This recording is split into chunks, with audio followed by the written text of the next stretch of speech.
ನಮಸ್ಕಾರ ವೀಕ್ಷಕರೇ, welcome to serial ಸುದ್ದಿ. ಇವತ್ತಿನ ಸಂಚಿಕೆಯಲ್ಲಿ ಗೌರಿ ಕಲ್ಯಾಣದಲ್ಲಿ ಏನೇನಾಗುತ್ತೆ ಅಂತ ನೋಡೋಣ ಬನ್ನಿ. ಸ್ಟಾರ್ಟಿಂಗಲ್ಲೇ ಮೋನಿಕಾ ತುಂಬ ಖುಷಿಯಾಗಿರ್ತಾಳೆ. ನಾನು ಹೀರೋಯಿನ್ ಆಗ್ತಾ ಇದ್ದೀನಿ, ನನಗಂತೂ ಖುಷಿನ ತಡ್ಕೊಳ್ಳೋದಕ್ಕೆ ಆಗ್ತಾಯಿಲ್ಲ. ಅನಿಕೇತ್ ನನಗೆ ಸಪೋರ್ಟ್ ಮಾಡ್ತಾ ಇದ್ದಾರಲ್ಲ, ನನಗಷ್ಟು ಸಾಕು, ಒಂದು ಸಾರಿ ನಾನು ಹೀರೋಯಿನ್ ಆಗಿಬಿಡ್ಲಿ, ಆಮೇಲೆ ಹೇಗೆ ಇವ್ರನ್ನೆಲ್ಲ ಆಟ ಆಡಿಸ್ತೀನಿ ಅಂತ ಮೋನಿಕಾ ತುಂಬ ಖುಷಿಯಾಗಿರ್ತಾಳೆ. ಅದಕ್ಕೋಸ್ಕರ ಅವಳು ಹೀರೋಯಿನ್ಗಳು ಹಾಕೊಳ್ಳೋ ಥರ ಮಾಡ್ರನ್ ಡ್ರೆಸ್ಸಸ್ನೆಲ್ಲ ಆರ್ಡರ್ ಮಾಡಿಕೊಂಡು ಹಾಕ್ಕೊಂಡು ನೋಡ್ತಾ ಇರ್ತಾಳೆ. ಆ ಬಟ್ಟೆಗಳನ್ನೆಲ್ಲ ಒಂದೊಂದೇ ಹಾಕ್ಕೊಂಡು ತುಂಬ ಖುಷಿಯಿಂದ ಕನ್ನಡಿ ಹತ್ರ ಕುಣಿತಾ ಇರ್ತಾಳೆ. ಆಗ ಅಲ್ಲಿಗೆ ಅನಿಕೇತ್ ಕೂಡ ಬರ್ತಾರೆ. ಅನಿಕೇತ್ನ ನೋಡ್ಬಿಟ್ಟು ಮೋನಿಕಾ ಹೇಳ್ತಾರೆ, ಅನಿಕೇತ್, ಹೊಸ ಡ್ರೆಸ್ ತುಂಬ ಚೆನ್ನಾಗಿದೆ ಅಲ್ವಾ? ಹೇಗೆ ಕಾಣಿಸ್ತಾ ಇದ್ದೀನಿ ನಾನು ಈ ಡ್ರೆಸ್ನಲ್ಲಿ? ತುಂಬ ಚೆನ್ನಾಗಿದೆ ಅಲ್ವಾ ಅಂತ ಕೇಳ್ತಾಳೆ. ಅದಕ್ಕೆ ಅನಿಕೇತ್ ಇದ್ದವನು, ಅಲ್ಲ ಮೋನಿಕಾ, ನೀನು ಈ ಥರ ಡ್ರೆಸ್ ಹಾಕ್ಕೊಂಡಿರೋದನ್ನು ಮನೆಯವ್ರೇನಾದರೂ ನೋಡಿದ್ರೆ ಅಷ್ಟೇ ಬೈತಾರೆ ಅಂತ ಅನಿಕೇತ್ ಹೇಳ್ತಾನೆ. ಅದಕ್ಕೆ ಮೋನಿಕಾ ಇದ್ದವ್ರು ಹೇಳ್ತಾರೆ, ಅನಿಕೇತ್, ಇದಕ್ಕೆಲ್ಲ ಯಾಕೆ ಭಯ ಪಡ್ತೀಯಾ? ನಾನು ಹೀರೋಯಿನ್ ಆಗ್ತೀನಿ ಅಷ್ಟೇ, ಇದಕ್ಕೆ ಯಾರು ಏನು ಹೇಳಿದ್ರು ನಾನಂತೂ ಯಾರ ಮಾತು ಕೇಳಲ್ಲ. ಈ ಮೋನಿಕಾ ಯಾರು ಅಂತ ತೋರಿಸ್ತೀನಿ, ಒಂದು ಸಾರಿ ಹೀರೋಯಿನ್ ಆಗಿಬಿಡ್ಲಿ ಅಂತ ಅನಿಕೇತ್ಗೆ ಮೋನಿಕಾ ಹೇಳ್ತಾ ಇರ್ತಾರೆ. ಇದನ್ನು ಕೇಳಿ ಅನಿಕೇತ್ ಹೇಳ್ತಾರೆ, ಹೌದು ಮೋನಿಕಾ, ನೀನು ದೊಡ್ಡ ಹೀರೋಯಿನ್ ಆಗಬೇಕು, ಇದರಿಂದ ಎಲ್ಲರೂ ನಿನ್ಗೆ ಗೌರವ ಕೊಡ್ತಾರೆ, ಹಾಗೆ ಹೀಗೆ ಅಂತ ಹೇಳಿ ಅವಳನ್ನು ಸ್ವಲ್ಪ ಉಬ್ಬಿಸ್ತಾ ಇರ್ತಾನೆ. ಬೇಕು ಬೇಕು ಅಂತಲೇ ಇಲ್ಲದ ಸಲ್ಲದ ಮಾತುಗಳನ್ನು ಹೇಳ್ತಾ ಇರ್ತಾನೆ ಅನಿಕೇತ್. ಇದನ್ನು ಕೇಳಿ ಮೋನಿಕಾ, ಇಷ್ಟು ಸಾಕು ಅನಿಕೇತ್, ನೀನು ನನ್ನ ಜೊತೆ ಇದ್ದರೆ ಸಾಕು ನನಗೆ ಅಂತ ಹೇಳ್ತಾಳೆ. ಆಗ ಅನಿಕೇತ್ ಒಳಗೊಳಗೆ, ಹೀರೋಯಿನ್ ಆಗ್ತೀಯಾ? ಆಗು, ನನಗೂ ಅದೇ ಅಲ್ವಾ ಬೇಕಾಗಿರೋದು. ನೀನು ಹೀರೋಯಿನ್ ಆಗ್ತೀನಿ ಅಂತ ಹೋದರೆ ಮನೆಯವ್ರು ಒಪ್ಪಲ್ಲ, ಆಗ ನೀನು ಪರ್ಮನೆಂಟಾಗಿ ಮನೆಯಿಂದ ಆಚೆ ಹೋಗ್ತೀಯ, ಇದೇ ಅಲ್ವಾ ನನಗೂ ಬೇಕಾಗಿರೋದು. ನನ್ನ ಲೈಫಿಂದ ನೀನು ಮೊದಲು ಆಚೆ ಹೋಗಬೇಕು ಅನ್ನೋದು ನನ್ನ ಆಸೆ, ಹಾಗೆ ನನ್ನ ಮಾಮ್ ಕೂಡ ಅದೇ ಆಸೆ ಅಂತ ಒಳಗೊಳಗೆ ಖುಷಿ ಪಡ್ತಾ ಇರ್ತಾನೆ. ಇನ್ನು ಈ ಕಡೆ ಗೌರಿ ತುಂಬ ಖುಷಿಯಾಗಿರ್ತಾರೆ. ಇದನ್ನು ನೋಡಿ ವಿವೇಕ್ ಹೇಳ್ತಾನೆ, ಏನು ಇಷ್ಟೊಂದು ಖುಷಿಯಾಗಿದೆಯಾ ಅಂತ ಕೇಳ್ತಾರೆ. ಆಗ ಗೌರಿ ಇದ್ದವರು, ನನಗಿವತ್ತು ಹೇಳೋಕ್ಕಾಗದೇ ಇರೋಷ್ಟು ತುಂಬ ಖುಷಿಯಾಗ್ತಾಯಿದೆ ವಿವೇಕ್ ಅವರೇ ಅಂತ ಅಂತಾಳೆ. ವಿವೇಕ್, ಯಾಕೆ ಅಂತ ವಿವೇಕ್ ಹೇಳ್ತಾನೆ. ಅದಕ್ಕೆ ಗೌರಿ ಇದ್ದವರು, ಇವತ್ತು ನೀವು ಕಾರ್ ಹೇಳ್ಕೊಟ್ಟಿದ್ದು ನನಗೆ ತುಂಬ ಖುಷಿ ಆಗ್ತಿದೆ, ಹಾಗೆ ಅತ್ತೆ ನನಗೆ ಫೋನ್ ಕೊಡಿಸಿದ್ದು ಎರಡೂ ನನಗೆ ಸಖತ್ ಖುಷಿ ಆಗ್ತಾಯಿದೆ, ಹೇಳ್ಕೊಳಕ್ಕಾಗದೇ ಇರೋ ಅಷ್ಟು ಖುಷಿ ಆಗ್ತಾಯಿದೆ ವಿವೇಕ್ ಸರ್ ಅಂತ ಹೇಳ್ತಾರೆ. ಹಾಗೆ ಗೌರಿ ಮಾತು ಮುಂದುವರಿಸ್ತಾ, ನೀವೊಂದು ಮಾತು ಹೇಳಿದ್ರಿ ಅಲ್ವಾ, ಯಾರೂ ಇಲ್ಲದೇ ಇರೋ ಟೈಮಲ್ಲಿ ಕಾರ್ ಕಲಿಬೋದು ಅಂತ, ಇವಾಗ ಹೋಗೋಣ ಬನ್ನಿ ವಿವೇಕ್ ಸರ್ ಪ್ಲೀಸ್ ಅಂತ ಗೌರಿ ಪ್ರೀತಿಯಿಂದ ಕೇಳ್ತಾಳೆ. ಅದಕ್ಕೆ ವಿವೇಕ್ ಹೇಳ್ತಾರೆ, ಹಲೋ, ನಿಮಗೇನು ತಲೆಗಿಲೆ ಕೆಟ್ಟಿದ್ಯಾ? ಬೆಳಗ್ಗೆ ತಾನೇ ತಗೊಂಡೋಗಿ ಪೊಲೀಸ್ನವ್ರು ಗುದ್ದಿದ್ಯಾ, ಈಗ ಮತ್ತೆ ಏನಾದರೂ ಅನಾಹುತ ಮಾಡಬೇಕು ಅಂತಿದ್ಯಾ ಅಂತ ಕೇಳ್ತಾರೆ. ಅದಕ್ಕೆ ಗೌರಿ ಇದ್ದವ್ರು ಹೇಳ್ತಾರೆ, ಅಯ್ಯೋ ವಿವೇಕ್ ಸರ್, ಹಾಗೇನೂ ಆಗಲ್ಲ, ನೀವು ನನ್ನ ಜೊತೆಗಿದ್ದರೆ ನಾನು ಖಂಡಿತ ಕಲಿತೀನಿ, ಆ ನಂಬಿಕೆ ನನಗಿದೆ ಸರ್ ಅಂತ ಖುಷಿಯಿಂದ ಹೇಳ್ತಾರೆ. ಇದನ್ನು ಕೇಳಿ ವಿವೇಕ್ಗೂ ಕೂಡ ಒಳಗೊಳಗೆ ಖುಷಿಯಾಗುತ್ತೆ. ಗೌರಿ ಖುಷಿಯಾಗಿರಬೇಕು ಅಂತ ಮನಸ್ಸಲ್ಲಿ ಹೇಳ್ಕೊತಾ ಇರ್ತಾನೆ. ಈ ಕಡೆ ಮೋನಿಕಾ ಎಲ್ಲ ಡ್ರೆಸ್ಗಳನ್ನು ಹಾಕ್ಕೊಂಡು ನೋಡ್ತಾ ಇರ್ತಾಳೆ. ಇದನ್ನು ನೋಡಿ ಅನಿಕೇತ್ಗೂ ಕೂಡ ಒಳಗೊಳಗೆ ಖುಷಿ ಆಗ್ತಾ ಇರುತ್ತೆ. ಹಾಕೋ, ಯಾವ ಡ್ರೆಸ್ ಬೇಕು ಎಲ್ಲ ಹಾಕೋ, ಮನೆಯಲ್ಲಿ ಯಾರಾದರೂ ನೋಡ್ಬೇಕು ನಿನ್ನ ಈ ಡ್ರೆಸ್ಸಲ್ಲಿ, ಆವಾಗ ನಿನಗಿರೋದು ಹಬ್ಬ, ಅದನ್ನ ನೋಡಿ ನಾನು ಖುಷಿ ಪಡ್ತೀನಿ. ಒಟ್ಟಿನಲ್ಲಿ ಇವಳು ನನ್ನ ಮಾಮ್ ಹೇಳಿದ ಹಾಗೆ ಹೀರೋಯಿನ್ ಆಗೋದಕ್ಕೆ ಅಂತ ಹೋಗಿ ಝೀರೋ ಆಗೋದು ಖಂಡಿತ ಅಂತ ಅವನೇ ಮಾತಾಡ್ಕೊತಾನೆ. ಹಾಗೆ ನನಗೂ ಅದೇ ಅಲ್ವಾ ಬೇಕಾಗಿರೋದು, ಇದರಿಂದ ನನಗೂ ನನ್ನ ಮಾಮ್ಗೂ ತುಂಬ ಖುಷಿಯಾಗುತ್ತೆ, ಹಾಗೆ ನನ್ನ ಪ್ಲ್ಯಾನ್ ಎಲ್ಲ ಸಕ್ಸಸ್ ಆಗುತ್ತೆ ಅಂತ ಹೇಳ್ಕೊತಾ ಇರ್ತಾನೆ ಅನಿಕೇತ್. ಮೋನಿಕಾ ಇದ್ದಳು, ಕೊನೆಗೂ ನನ್ನ ಆಸೆ ಕನಸು ಎಲ್ಲ ಈಡೇರ್ತಿದೆ, ನನಗಂತೂ ತುಂಬ ಖುಷಿ ಆಗ್ತಿದೆ ಅಂತ ನಗ್ತಾ ಇರ್ತಾಳೆ. ಈ ಕಡೆ ವಿವೇಕ್ನ ಆಫೀಸಲ್ಲಿ ಡಿಸೈನರ್ ಪಿಂಕಿ ಇರ್ತಾರಲ್ಲ, ಅವರು ಇದೇನಿದ್ದು ಸರ್ ನೋಡಿದ್ರೆ ಆ ಥರ ಹೇಳ್ತಾ ಇದ್ದಾರೆ, ನನಗಂತೂ ಏನು ಮಾಡೋದು ಅಂತಲೇ ಗೊತ್ತಾಗ್ತಿಲ್ಲ, ಗೌರಿ ಮ್ಯಾಮ್ ಮಾಡಿರೋ ಡಿಸೈನೇ ಅವ್ರಿಗೆ ಇಷ್ಟ ಆಗುತ್ತೆ ಅಂತ ಅಂದ್ಬಿಟ್ಟು, ನೋಡೋಣ ಗೌರಿ ಮ್ಯಾಮ್ಗೊಂದು ಸರಿ ಕಾಲ್ ಮಾಡಿ ನೋಡೋಣ ಅಂತಂದ್ಬಿಟ್ಟು ಪಿಂಕಿ ಕಾಲ್ ಮಾಡ್ತಾರೆ. ಆಗ ಆ ಕಡೆಯಿಂದ ಗೌರಿ, ಹೇಳಿ ಪಿಂಕಿ ಅವರೇ, ಏನು ಸಮಾಚಾರ, ಯಾಕೆ ಇಷ್ಟೊಂದು ಟೆನ್ಷನಲ್ಲಿದ್ದೀರಾ ಅಂತ ಗೌರಿ ಕೇಳ್ತಾರೆ. ಅದಕ್ಕೆ ಪಿಂಕಿ ಇದ್ದವ್ರು ಹೇಳ್ತಾರೆ, ಅದು ಮೇಡಮ್, ಸರ್ ಡಿಸೈನ್ ಹೊಸದಾಗಿ ಮಾಡಬೇಕು ಅಂತ ಹೇಳ್ತಾ ಇದ್ದಾರೆ ಅಂತ ಇರೋದನ್ನೆಲ್ಲ ವಿವರಿಸಿ ಹೇಳ್ತಾಳೆ.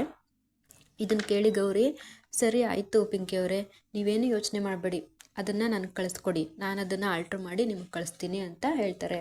ಅದಕ್ಕೆ ಪಿಂಕಿ ಇದ್ದವರು, ವಾವ್ ಮೇಡಮ್, ನಿಮ್ಮನ್ನ ನೋಡಿದ್ರೆ ನನಗಂತೂ ತುಂಬ ಖುಷಿಯಾಗುತ್ತೆ ಗೊತ್ತಾ, ನೀವು ಎಷ್ಟೊಂದು ಸಹಾಯ ಮಾಡಿದ್ದೀರ, ಈ ವಿಷಯ ಏನಾದರೂ ವಿವೇಕ್ ಸರಿಗೆ ಗೊತ್ತಾದರೆ ಅವರು ತುಂಬ ಖುಷಿ ಪಡ್ತಾರಲ್ವ ಮೇಡಮ್ ಅಂತ ಕೇಳ್ತಾರೆ ಪಿಂಕಿ. ಅದಕ್ಕೆ ಗೌರಿ ಇದ್ದರು, ಇಲ್ಲಪ್ಪ, ಯಾವುದೇ ಕಾರಣಕ್ಕೂ ನೀನು ವಿವೇಕ್ ಸರ್ಗೆ ಈ ವಿಷಯ ಗೊತ್ತಾಗಬಾರ್ದು, ಹೇಳಲೇಬಾರ್ದು ಅಂತ ಗೌರಿ ಆ ಡಿಸೈನರ್ ಅವ್ರಿಗೆ ಹೇಳ್ತಾರೆ. ಅದಕ್ಕೆ ಡಿಸೈನರ್ ಇದ್ದವರು, ಮೇಡಮ್ ನಿಮ್ಮ ಉಪಕಾರನ ನಾನು ಯಾವತ್ತೂ ಮರೆಯಲ್ಲ ಮೇಡಮ್ ಅಂತಾರೆ. ಗೌರಿ ಇದ್ದವರು, ಸರಿ ಆಯಿತು, ನೀವೇನು ಯೋಚನೆ ಮಾಡಬೇಡಿ, ನಾನೆಲ್ಲ ನೋಡ್ಕೊತೀನಿ, ಆ ಡಿಸೈನ್ಗಳನ್ನ ನನಗೆ ಕಳಿಸಿ ಮೊದಲು ಅಂತ ಹೇಳ್ತಾರೆ. ಇನ್ನು ಈ ಕಡೆ ವಿವೇಕ್ ಅವರು ಗೌರಿ ಕಾರ್ ಕಲಿಬೇಕು ಅಂತ ಎಷ್ಟು ಆಸೆ ಪಡ್ತಾ ಇದ್ದಾರೆ ಅಲ್ವಾ. ಅವ್ರ ಕನಸನ್ನು ನಾನು ಈಡೇರಿಸ್ಬೇಕು, ಗೌರಿ ತುಂಬ ಒಳ್ಳೆಯವರು, ಅವರಿಗೆ ನಾನು ಸಹಾಯ ಮಾಡಲೇಬೇಕು ಅಂತ ವಿವೇಕ್ ಅನ್ಕೊತಾ ಇರ್ತಾರೆ.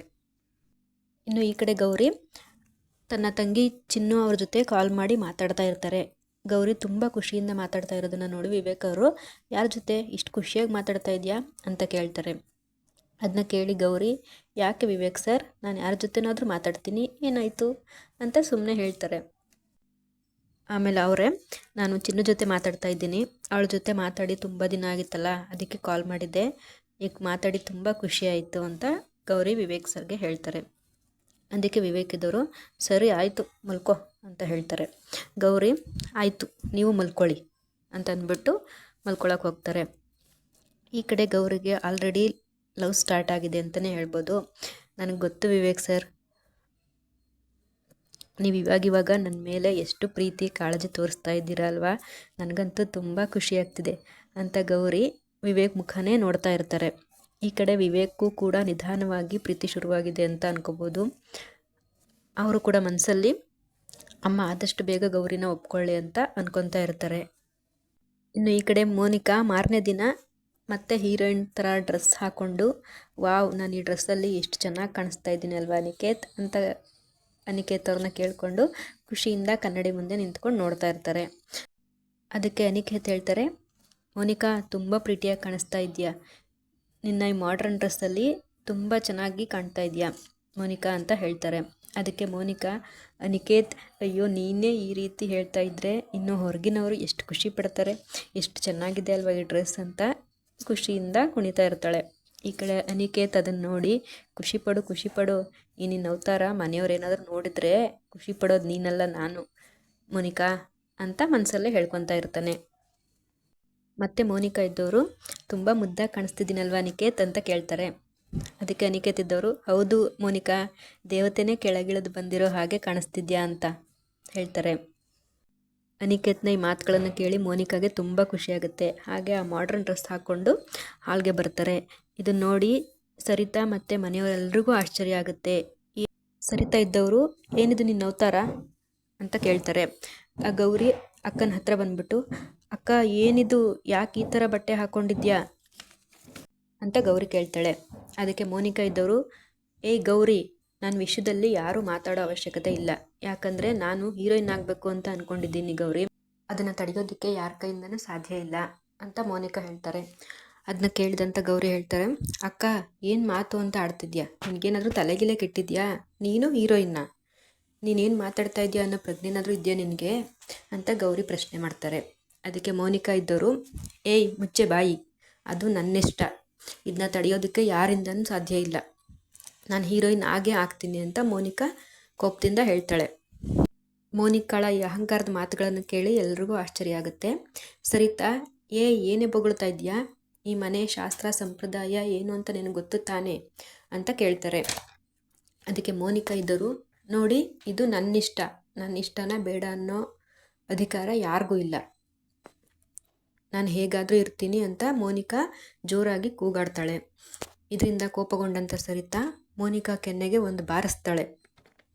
ಹೊಡೆದ್ಬಿಟ್ಟು, ಎಷ್ಟು ಧೈರ್ಯ ಇದ್ದರೆ ನೀನು ನಮ್ಮ ಮನೆಯಲ್ಲಿ ಈ ಥರ ಬಟ್ಟೆ ಹಾಕ್ಕೊಂಡು ಓಡಾಡ್ತಾ ಇದೆಯಾ, ಅದು ಅಲ್ಲದೆ ಹೀರೋಯಿನ್ ಬೇರೆ ಆಗ್ತೀನಿ ಅಂತ ಹೇಳ್ತಾ ಇದೆಯಾ, ಯಾವುದೇ ಕಾರಣಕ್ಕೂ ಇದಕ್ಕೆಲ್ಲ ನಾವು ಒಪ್ಪಲ್ಲ, ಸುಮ್ಮನೆ ಕನಸ್ಕೊಂಡ್ಬೇಡ ನೀನು ಅಂತ ಸರಿತಾ ಜೋರಾಗಿ ಕೂಗಾಡ್ತಾರೆ.